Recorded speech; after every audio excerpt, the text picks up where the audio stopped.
Hello, welcome back to another Pretty HD video. Today we have another career mode episode.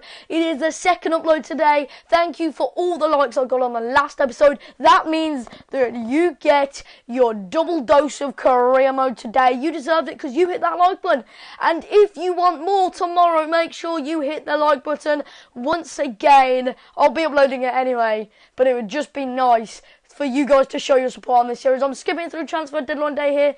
Darren Gibson is wanted by Bordeaux. I decided to just straight pretty much out reject, counter offer for 8 million, then I'm going to accept that. But if they did, then we could use that in January. But these are just all the players in and out of every club. Aguero into Chelsea, that's insane. We've spent 25 million and we've made a profit of 6 million, which technically isn't profit, it's spent and sold. We haven't made any profit. We're in pretty much minus 20 million or 19 million profit. Elsewhere, though, not much really happening in the Premier League. Not many massive changes, of course, except for Aguero to Chelsea. And apart from that, really only in the Premier League, Cavani to Man City. And you can see the chain here. Aguero went to Chelsea, so Cavani went to Man City, and Higuain went to PSG. So another Napoli striker moving to PSG after a good career at Napoli. Which really was pretty much a one-hit wonder. But Phil Jagielka is decreasing, unfortunately. Here's our squad report.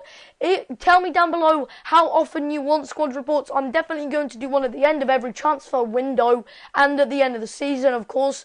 But elsewhere, I just wanted to ask you, what do you want? How often do you want them? Oviedo going up there as well, which is nice to see.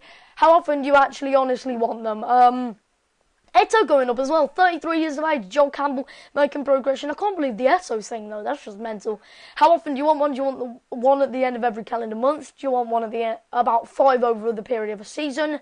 Or do you just want one when there's been a surprise progression from a player? It's your decision, make sure you comment down below. But either way, it is the Capital One Cup round 2, and I decided to sim this fixture against Rotherham. I can't be doing with playing fixtures against Rotherham, with no disrespect to Rotherham. Of course, it's been a great 2 seasons for them, making it into the Championship. In fact, I sort of forgot that they were in the Championship. You look at Rotherham, you don't think that they're in the Championship. I remind you of a League 2 team purely because only 2 seasons ago they were in League 2. But they're going to struggle this season, let's be honest. Ben Pringle does pull one back, but then Bittencourt gets on the score sheet after coming on as a substitute, and that is how the game wraps up in the end. 3-1, so good result in the end. But you can see them struggling, Rotherham, in real life and definitely in the game. They're just underrated like hell in the game. But this game against Chelsea here, what another great game this is going to be. Of course, we had their rivals Arsenal in the last episode. This time we've got another London team, and to open up the game, the ball is played into Matic. Matic looking for a cross in, but in the end he forces a corner kick, which is going to be taken by Cesc Fabregas, their new Spaniard, who is absolutely class. I think he's done absolutely excellent for Chelsea. He's such a good distributor of the ball.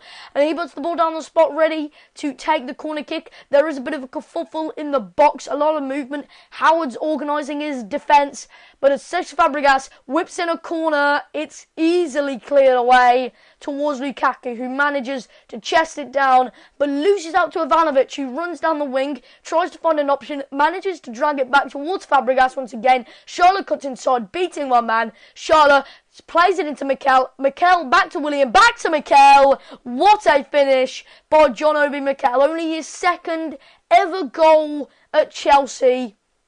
Is a good one as well, right into the top corner, smashed the underside of the bar on the way in as well. It was great play by them to just absolutely put the icing on the cake there. What a finish it was.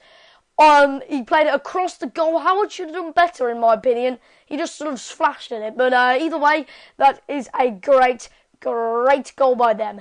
But as we earn a corner kick the same way that Chelsea did, we have Baines stepping over it. He puts in a nice cross which finds Matip, and then back out to Barry. He's tackled, but Matip retains possession. Back to Coleman, our right back. Coleman drives into space. He gets an opportunity, an opening for Coleman. He tried to play it back across the box, and it is cleared away for another corner kick here. Chelsea under pressure. Of course, there is John Obi Mikel once again.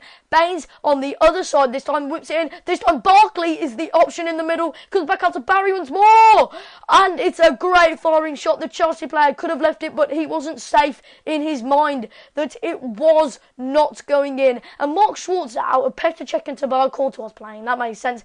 And a goal line clearance from Chelsea. It's played back in by Barkley, but in the end that massive spell of pressure and possession and of corners ended up being worthless as we go in at half time 1-0 down.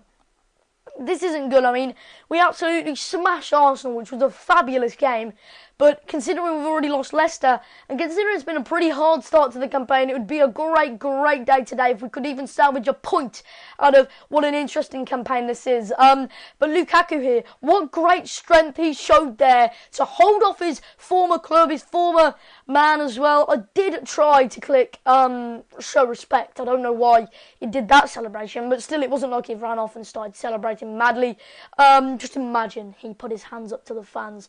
I did show respect to his former club, of course, holding Cahill off with excellent precision as well. The turn just totally skimmed him, a drop of his shoulder, and that meant that the ball found its way in. And Bittencourt here skips past him and has a go, and it wasn't half bad effort either. It was almost flying into the bottom right corner. But as the ball is played into Eto'o in the 90th minute, Eto'o's got space between the men. Eto'o, he runs on to the shoots, and it's a goal. It hits the post on the way in, and the two former Chelsea strikers score to doom Chelsea in a game which was so lucky altogether. The pace of Terry just was not going to keep up. He was not getting back goal side of his man. Matic neither. And Eto'o found that vital gap in between. Strootman celebrates a massive victory here at Goodison Park. What a massive 3 points that is. We've played two of the hardest teams that we're going to have to play in the league, and we've got 6 points out of them. And lost the team, which is probably our easiest. Or one of the easiest anyway in the league, with no disrespect to Leicester. But either way, our Europa League campaign begins here against Lausanne. And Lausanne currently sit bottom on, well, it's not even on capitals on alphabetical order.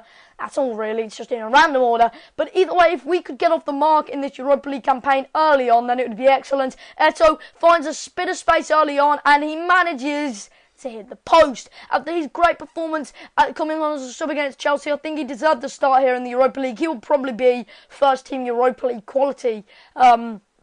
And he's technically better than Lukaku either way. But as the ball here is found its way into our box, really shabby defending by my players there, and me of course. But the ball again finds its way to the Lausanne attacker, and Lausanne managed to slot it home past I'm playing Joel Robles, I believe. No, Howard. I am playing Howard in this game. I thought I was playing Joel Robles, but or Robles, however you say it. But either way, really a bad line of defence there. We should have either called him offside, or our centre back should have tucked in, and that meant that he had the space and the pace to beat our players to the goal. And despite the fact that that was a corner, it brought nothing in the end, and we do go in at half-time 1-0 down in a game against Lausanne where we should be winning. They are the underdogs.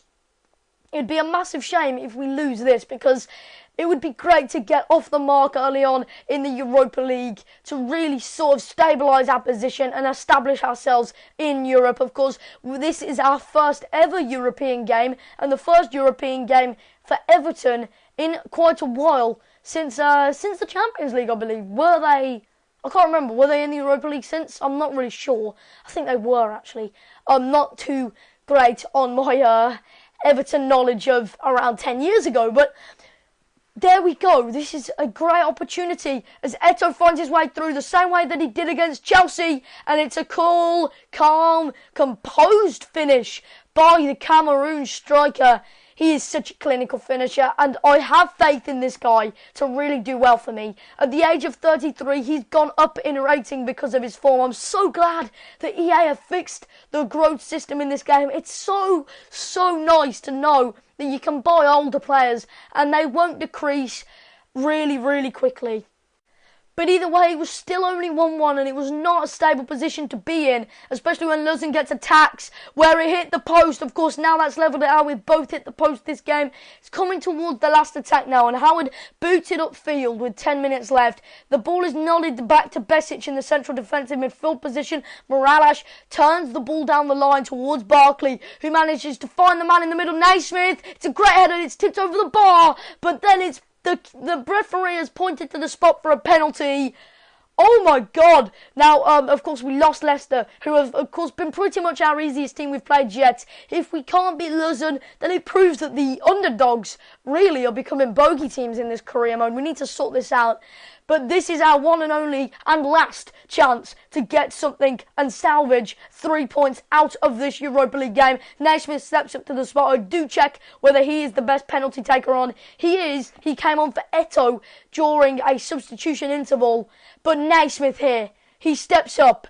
I do check. He is the best penalty taker with a 78 stat. Naismith, my first penalty on FIFA 15 and of this series. It's slightly off the yellow. And it has hit the goalkeeper's gloves. It's out for a throw-in and nothing came of it in the end. A massive, massive disappointment there. Our first ever penalty. And we collapsed down and couldn't convert it. That is a disappointing end to the episode, but either way, we still get a point out of that. We can progress from then on in. If you did enjoy this episode, make sure you hit that subscribe button. If you are new to the channel, I am bringing you daily FIFA 15 content if you didn't know already. I will see you next time with another Everton career mode. Make sure you hit that like button.